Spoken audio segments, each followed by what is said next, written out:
Welcome back to my channel. Friend, आज हम करने वाले हैं chapter 2 linear equation in one variable. ये एक इंट्रोडक्शन पार्ट रहेगा कि लीनियर इक्वेशन किसे बोलते हैं, वेरिएबल किसे बोलते हैं, कांस्टेंट किसे बोलते हैं। इस चैप्टर में हम कैसे इक्वेशंस को सॉल्व करेंगे, क्या करना होता है, क्वेश्चंस, वर्ड प्रॉब्लम, किस चीज़ को कैसे सॉल्व करा जाता है, सारी चीज़ हम इस चैप्टर में सीखने वाले हैं, जो कि एक इंट्रोडक्शन पार्ट। जो इस चैप्टर का पहला टॉपिक रहेगा कि अलजेब्रिक एक्सप्रेशन किसे बोलते हैं, जो कि हमने क्लास 7 में पढ़ चुके हैं कि अलजेब्रिक एक्सप्रेशन किसे बोलते हैं। Algebraic expression is a combination of variable and constant. कभी भी वेरिएबल और कांस्टेंट का जो कॉम्बिनेशन होता है उसको आप अलजेब्रिक एक्सप्रेशन बोलोगे।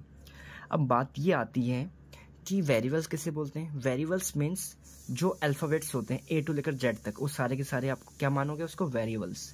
और जितने भी नंबर्स होंगे फ्रॉम 1 टू इन्फिनिटी, वो क्या हो जाते हैं, कॉन्स्टेंट्स। अब अलजेब्रिक एक्सप्रेशन ये इसको बोलते हैं। जैसे देखो, एक वेरिएबल है, सिंगल वेरिएबल है, इसमें एक्स। इस वाले में सिंगल वेरिएबल कौन है, वाई। इसमें कौन सिंगल वेरिएबल है, एक्स। तो ये है linear equation in one variable, क्योंकि यहाँ पे सिंगल वेरिएबल है, ये भी सिंगल वेरिएबल है।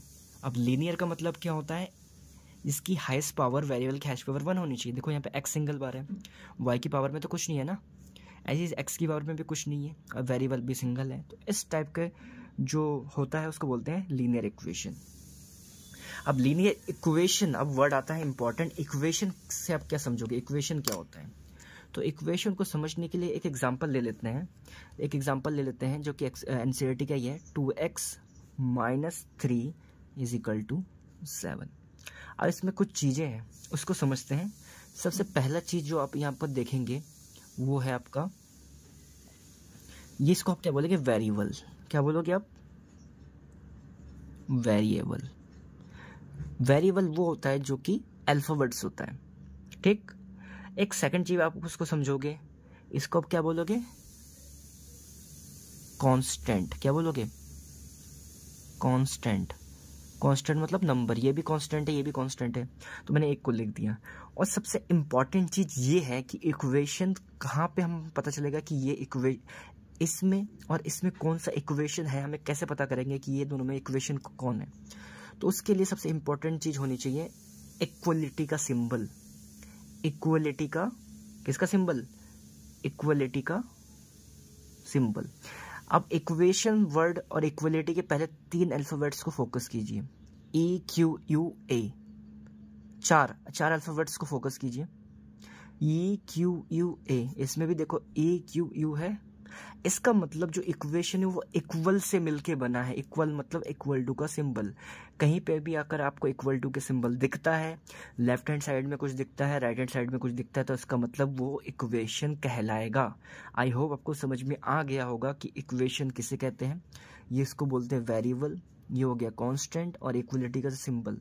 तो ये पूरी चीज मिलके क्या बनाता है, एक इक्वेशन बनाता है। आई होप आपको समझ में आ गया होगा कि इक्वेशन कैसे हम कहते हैं, ठीक ना।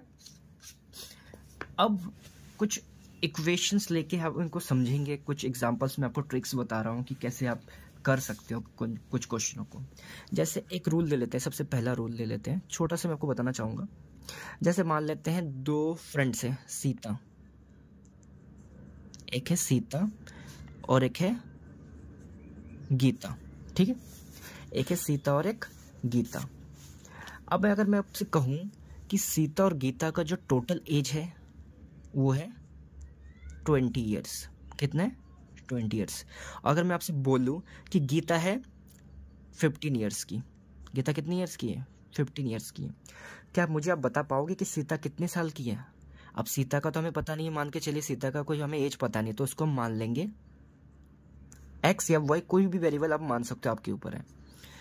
अब हमने क्या बोला कि सीता और गीता का एज मिलके कितना है, 20। मिलके मतलब प्लस, यानी एक्स और इसका कितना हो गया, 15। ये मिलके कितना है, 20। अब मुझे क्या निकालना, सीता का निकालना है। तो हम क्या करूँगा, तो ये जो +15 है उधर चला जाएगा इक्वल के बाद, तो हो जाएगा आपका -15। तो एक्स ये क्या हो जाएगा, 5। अब वैसे भी देख लो अच्छे से, आप इजी से समझ सकते हो कि अगर यहाँ पे 5 रखूँ और 5 और 15 मिलकर 20 पूरा हो जाएगा। तो इस तरह से आप समझ गए कि वर्ड प्रॉब्लम किस तरह से बनने वाला है, ठीक है। एक नया एग्जांपल ले लेते हैं, उसको समझते हैं अच्छे से। मान के चलिए आपका दूसरा 2 नाम और ले लेते हैं। एक ले लेते हैं अमन और एक लेते हैं किशन। ठीक है, किसान ले लेते हैं, ऐसे नाम ले लेते हैं, अल्टरनेट कुछ भी नाम आप लिख सकते हो। अगर मैं आपसे कहूँ कि जो एक किशन है, ये जो अमन का क्या है, ये फादर है। अब मैं कहूँ कि अमन के फादर किशन से 4 गुना बड़े हैं। अमन एक पापा मान लेते हैं, अमन को पापा मान लेते हैं, किशन को उसका बेटा मान लेते हैं। कि जो अमन के पापा है वो किशन से 4 गुने बड़े हैं। किशन को मान लेते हैं एक्स, कितने गुने बड़े हैं, 4 गुने बड़े हैं। कौन, अमन। और अमन के फादर है आपके, मान के चलिए 36 ईयर्स के। मैंने क्या कहा कि अमन है फादर, ये है फादर, ये है बेटा। मैंने आपसे कहा कि जो किशन है, वो जो अमन है, अमन अपने बच्चे से 4 गुना बड़ा है, जो कि 36 ईयर है। तो किशन की एज कितनी होगी? तो इसके लिए आप क्या करोगे, x इंटू 4 बन जाएगा 4x इज इक्वल टू, मैं कर दूँ 36। x के साथ 4 मल्टीप्लाई में कहाँ चला जाएगा, डिवाइड में। 4 9 जा 36, तो 9 ईयर्स का उसका लड़का होगा। आई होप आपको समझ में आ गया होगा। इस तरह से एक नेक्स्ट एग्जांपल और ले लेते हैं, ठीक ना। अब इसको समझेंगे, देखते कैसे समझेंगे। एक एग्जांपल लेते हैं, जैसे एक लड़की खुशी, ठीक है, एक है निकिता। अगर मैं आपसे ये कहूं कि जो ये खुशी है, ठीक है, जो खुशी की एज है वो निकिता से हाफ है। मान के चलिए जो खुशी की एज है निकिता से हाफ है, खुशी की हमें पता नहीं है, खुशी की एज क्या है, निकिता से हाफ है। निकिता मान के चलिए 20 है, इसका हमें पता नहीं, तो उसको एक्स मान लेते हैं। जो खुशी की जो एज है वो निकिता से कितनी है, हाफ है, निकिता से हाफ है ना। अब मान लेते हैं कि ये हाफ है, यानी x/2 हो चुकी है, किससे, आधी हो चुकी है। ठीक है, हम निकालने वाले हैं खुशी की एज कितनी है। तो x/2 इज इक्वल टू, में 20 कर दो, जो डिवाइड में होता है चला जाता है मल्टीप्लाई में। तो x is equal to 2 into 20 हो जाएगा 40 ईयर्स। तो इस तरह से हम पता कर चुके हैं कि जो खुशी की एज कितनी हो जाएगी, बताइए कितनी हो जाएगी, 40 ईयर्स, क्योंकि 40 को जब 20 से डिवाइड करोगे तब भी 20 सेम आ जाएगा। तो इस तरह से हम चीज़ों को निकाल सकते हैं। और एक बार और अच्छे से समझने के लिए अब हम कुछ क्वेश्चंस को लेंगे। अब देखिए क्वेश्चंस हम किस प्रकार लेते हैं, आपको बड़ी आसानी से समझ में आ जाएगा। जैसे मैं ले लेता हूँ कुछ क्वेश्चंस, मतलब हम लीनियर इक्वेशन को किस तरह से सॉल्व कर सकते हैं। तो एक ले लेते हैं हम, कुछ भी अल्टरनेट x+4 लेते हैं इज इक्वल टू में 10 रखते हैं। पहले कुछ क्वेश्चंस लिख लेते हैं। एक ले लेते हैं y-7 इज इक्वल टू 15। पहले दोनों क्वेश्चनों को सॉल्व करके कोशिश करते हैं। अब मुझे वेरिएबल x की वैल्यू चाहिए, तो मैं क्या करूँगा, अगर मुझे वेरिएबल x की वैल्यू चाहिए होगी तो मैं ये जो +4 है उधर को, उसको उधर भेजूंगा, तो उधर जाके क्या हो जाएगा, माइनस। तो ये उधर जाके अगर माइनस होता है तो ये 10 में से अगर 4 चला गया, आपका कितना बचेगा, 6। तो इस तरह से हम इक्वेशन को सॉल्व कर सकते हैं। चलिए दूसरे एग्जांपल को भी समझते हैं। अब इसमें वेरिएबल कौन है, y है। y को कैसे सॉल्व करेंगे, ये -7 है, उधर जाके क्या बन जाएगा, +7। अब ये जाएगा या ये जाएगा, हमें कैसे पता चल रहा है कि ये जाएगा, क्योंकि हमें वेरिएबल के ऊपर फोकस करना है। जिसकी वैल्यू निकालनी होती है उसको उसी पोजीशन पे सेम साइड में रखा जाता है, उसके अलावा एक्स्ट्रा जो पार्ट है उसको आप इक्वल टू के उधर भेज दो। अगर ये प्लस में है तो उधर जाके माइनस हो जाएगा, अगर ये माइनस है उधर जाके प्लस हो जाएगा। तो y इज इक्वल टू हो गया 15 और 7 22। आई होप आपको ये समझ में आ गया होगा। और भी कुछ एग्जांपल ले लेते हैं। जैसे हम ले लेते हैं 2x + 5 इज इक्वल टू ले लेते हैं हम 15।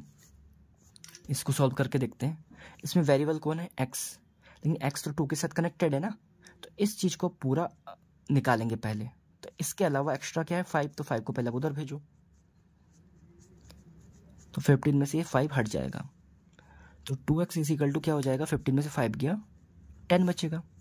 अब x और 2 ये दोनों मल्टीप्लाई में, तो हमें वेरिएबल चाहिए, तो वेरिएबल को उधर ही रखेंगे। इसके साथ एक्स्ट्रा क्या है, 2, जो कि मल्टीप्लाई में कहाँ चला जाएगा, डिवाइड में। तो 2 5 जा 10। इस तरह से आप वेरिएबल्स की वैल्यू निकाल सकते हैं। और क्वेश्चंस करते हैं।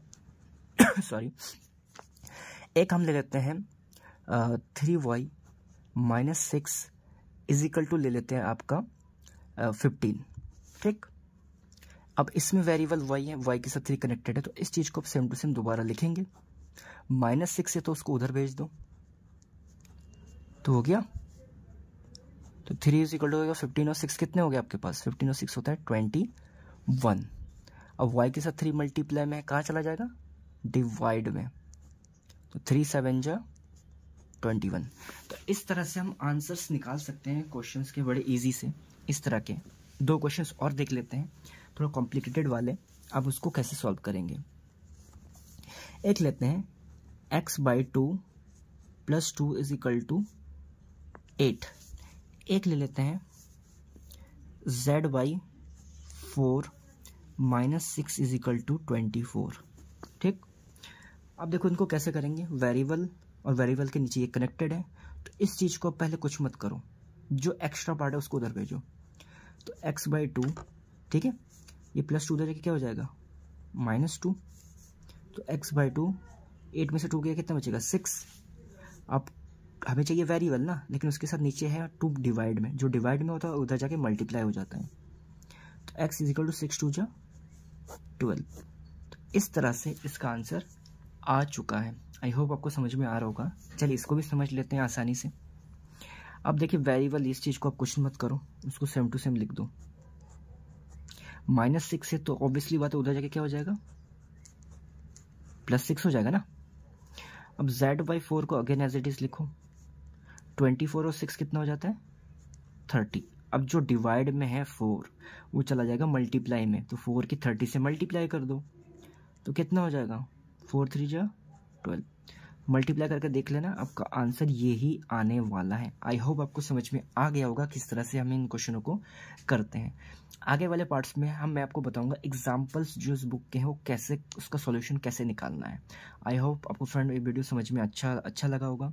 अगर अच्छा लगा प्लीज़ चैनल को सब्सक्राइब कीजिए, लाइक और शेयर जरूर कर दीजिए। मिलते हैं अब एग्जाम्पल वाले पार्ट में।